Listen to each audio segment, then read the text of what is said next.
Мир вам, братья и сестры. Сотворим молитву.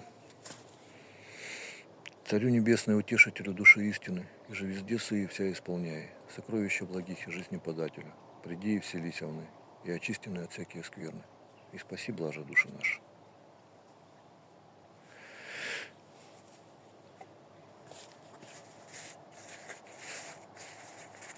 Вчера горячо обсуждали этот нацпроект аэротакси «Серафим».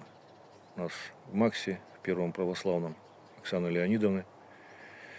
Там всего 174 подписчика, но как-то жаркое такое обсуждение было. А в другом чате почему-то вот там 3000 человек. А там как-то не очень. Ну то ладно как бы. В общем, были вопросы, вот постараюсь ответить. Сегодня хотел поговорить о духовной составляющей проекта «Серафим». Но многие там усматривают сегрегацию такую по типа, православная церковь будет окормлять этот проект и будет, в общем, нести ответственность за контент, который будет звучать во время полета и транслироваться на видеоэкране. Вот. В общем-то, как я это вижу, расскажу сейчас примерно. То есть, что касается других конфессий. Насколько я знаю, что мусульманам Библию читать не возбраняется, а наоборот поощряется. Это, по-моему, любой муфти даже скажет. У нас религия это аврамические называются. То есть иудеи то же самое у них. У нас Ветхий Завет с иудеями одинаковый. Но мы только в Новый Завет еще верим.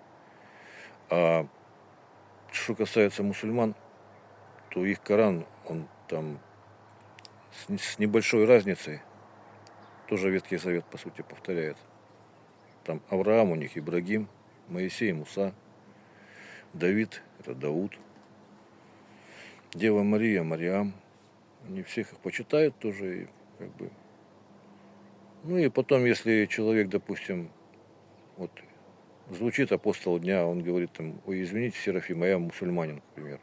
И ему на экране, или буддист, например, да. Я буддист, скажем так. И ему Серафим на экране транслирует диспут православного священника и буддиста, к примеру, такого грамотного. Вот. И, мне, наверное, интересно будет любому человеку это послушать, когда два достойных, в общем, священнослужителя разговаривают между собой. Никто никого не оскорбляет, не перебивает. Так что тут никаких ущемлений чувств верующих быть не должно. Если, допустим, атеист, Библия это хотя бы даже в общеобразовательном плане, она первое место по тиражу в мире занимает. Это вот анекдот вспомнился, что-то вот когда один великий атеист, который выигрывал дискуссии у всех православных священников, иудейских раввинов, в общем, многих от веры отшатнул, и мусульман, в общем, так, и такой грамотный очень человек. И к нему подходит, тоже говорит: ой, говорит, такой атеист замечательный, говорит, я, говорит, тоже хочу таким стать. А он говорит: а ты, говорит, знаешь, говорит, две главные заповеди, которые Иисус Христос сказал на горной проповеди. Он говорит: нет, я же, говорит, атеист, зачем мне это знать? Он его спрашивает: а 9 заповедей блаженств, которые он в этой проповеди сказал? Он говорит: да, говорит, не знаю, это ж я ж атеист, зачем мне это надо? Говорит: хотя бы, говорит, может, ты декалог знаешь, там 10 заповедей Моисеевы, или как их еще называют, 10 заповедей Ветхого Завета. Он говорит: да зачем мне это знать, я же атеист. На него посмотрел, так говорит: ты, говорит, просто дурак, а не атеист. Примерно так. В общем, смысл-то в чем? Вот система скидок и наоборот, она такая, она действует на любого гражданина, в общем. Если он доброжелателен, законопослушный и добродушный, то ему Серафим просто предоставляет скидки, независимо от вероисповедания. Атеист он будет, буддист, разницы никакой. Или православный, ну, всех касается. Одно и то же. Если ты сквернословишь, тебе там тариф удваивается, например, в следующей поездке. Или если ты там про облика морали, так сказать, поговорим сейчас еще. Если ты неприлично одет, или у тебя там какие-то надписи на одежде, или татуировки, которые деструктивно влияют, несут пропаганду в себе традиционных ценностей, скажем так, направленные против этих, ну и там какие-то развращенные культы, в общем. Все то, что убивает душу людей, то тебе применяется там, удвоение тарифов, вплоть до того, что государственное аэротакси Серафим имеет право отказать тебе в обслуживании. Оно ж тебе твою волю не ущемляет, оно ж не говорит там, что ну, пользуйся обычным такси, раз ты как бы хочешь жить как человек, веди себя как человек. Тут, по-моему, все просто. Ну и потом эти мысли, все это только мои мысли всего лишь. И думаю, если этот проект будет воплощаться в жизнь, то обсуждать его будут мудрые государственные мужи. И, возможно, священники обязательно, да. Такие, очень такие, самые такие. И, естественно, они ну, создадут такие правила, которые будут удовлетворять всех, не ущемлять ничьих прав, и в то же время нести в этот мир светлое, доброе, вечное. Вот.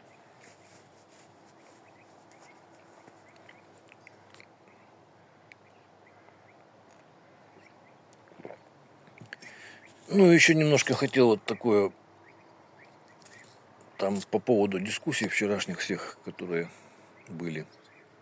Спрашивают люди, ну, то есть люди вот так вот в чем еще сомневаются, что говорят, это очень дорогой проект будет. И сейчас государство воюет, оно его не потянет. Ну, государство сейчас запускает спутники в космос, строит корабли, подводные лодки. Это, как вы думаете, вот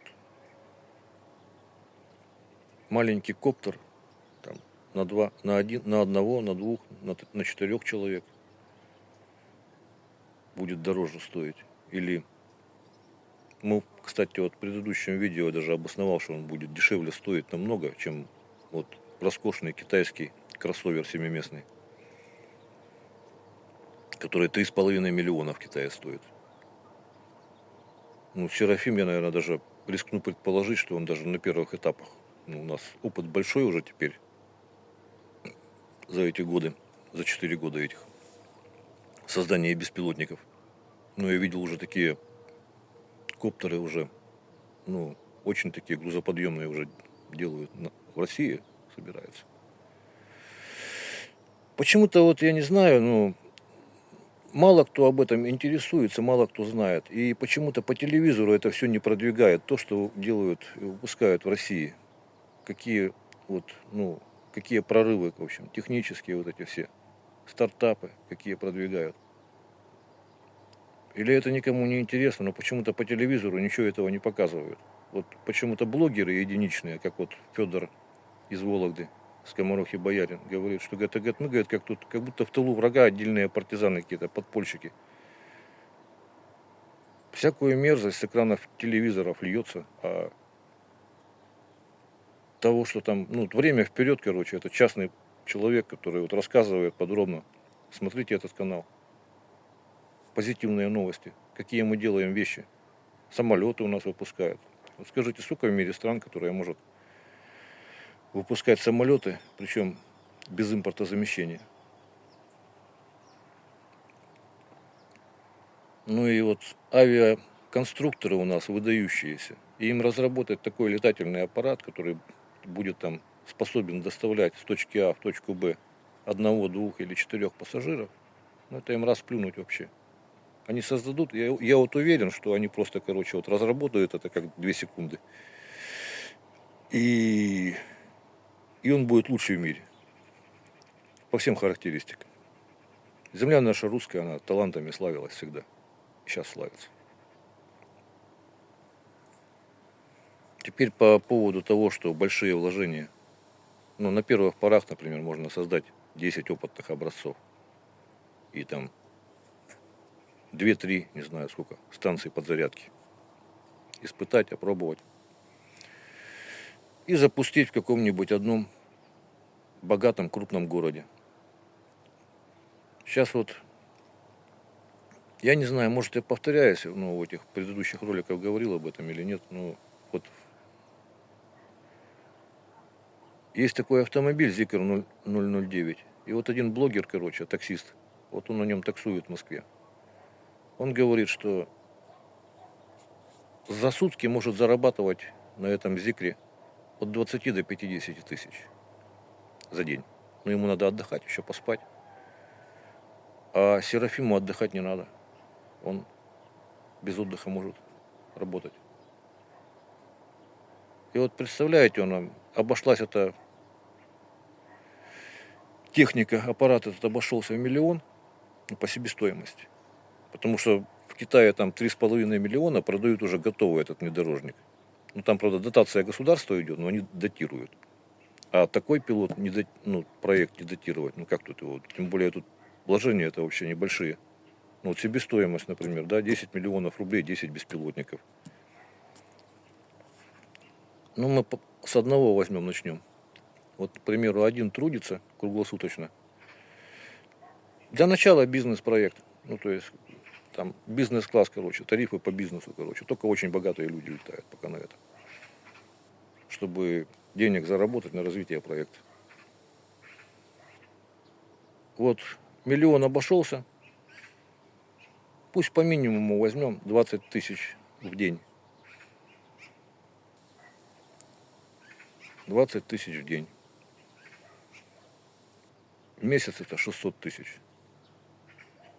Ну, то есть, короче, если уж совсем все плохо будет и мало кто будет летать, то за 2 месяца он оправдывается, этот аппарат, себестоимость. Дальше приносит прибыль государству. Затем, вот как Т-90 проект спасли. Уралвагонзавод, когда в 90-е там не было средств для финансирования в государстве. Они заключили контракт с Индией. Здесь также можно контракт заключить. Ну, денежки, короче, получили. И вот уже развитие проекта, и уже в Индии они его разрабатывают. И с этих средств, с этого проекта финансируется развитие этого проекта у нас в стране. Тут, по-моему, все просто, да, объяснил. Дальше. Какие еще там вопросы были?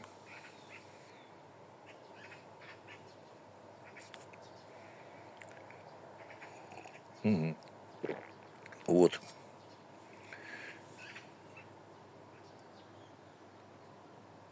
Ну, я даже не помню что-то уже всех, короче. У меня дело в том, что что-то не заладилось сегодня с утра. Вот я 4-й дубль делаю. Первый прервался на полуслове. Там что-то места не хватило в телефоне. Пришлось все удалять. Потом опять пытался. Опять что-то. Потом оказалось, что нужно удаленные видео, фото еще раз удалить. Потому что они там где-то. Вот такая тема. Канитель. Ну, плохо разбираюсь в этой технике немножко. Ну, разобрался, слава богу. С Божьей помощью.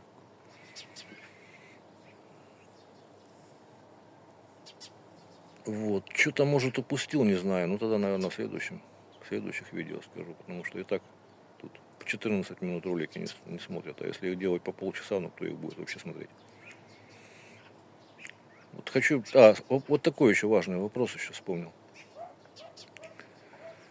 Многие говорят, ну а как, говорит, это все воплощать в жизнь, говорит, что там ходить по кабинетам, стучать-то там, короче, кричать. Ну, блин, ну, наверное, есть такие люди пробивные, которые могут это делать, воплощать, ну, вот именно, короче, начальника, там, как через бюрократию это все пробиться.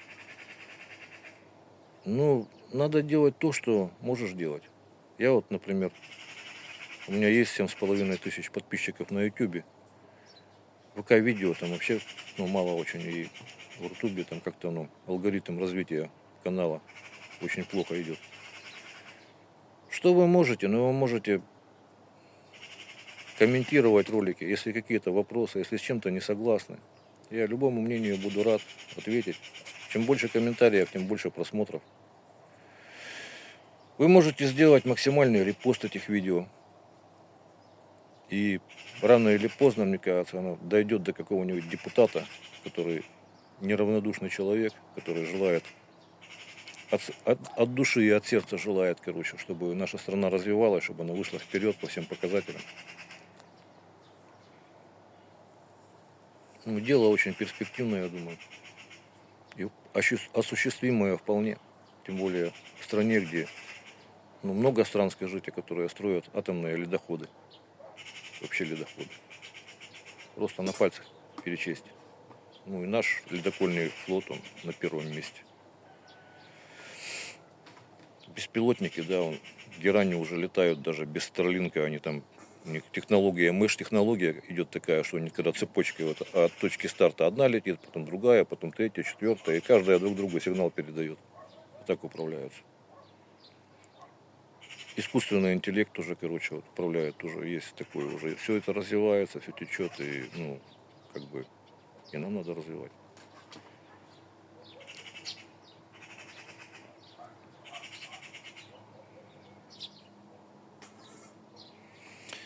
Так что.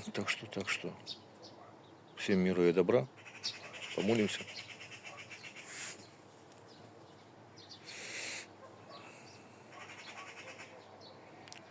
Достойно есть, яко воистину блажите Тя, Богородицу, пресноблаженную и пренепорочную, и Матерь Бога нашего, честнейшую Херувим и славнейшую без сравнения Серафим, без истления Бога Слова родшую, сущую Богородицу Тя величаем. С Богом, братья и сестры. До следующих встреч.